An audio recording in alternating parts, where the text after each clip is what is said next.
નમસ્કાર મિત્રો, હું છું આપનો સિંગર જીગર ઠાકોર ને આજે અમે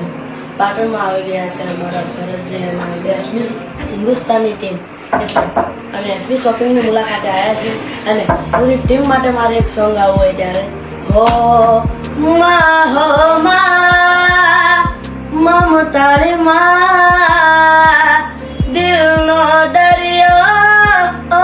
મોરી માં તું ફૂલવાડી મમતાની માળા જોડનામાં તારી તને જોઈને રાજી થાય મારું મન માડી તારા ખોળે માથું જાણે સ્વર્ગ જગનો આખો માડી તારા ખોળે માથું જાણે સ્વર્ગ જગનું આખું માડી તારા ખોળે માથું જાણે સ્વર્ગ જગનું આખું માડી તારા ખોળે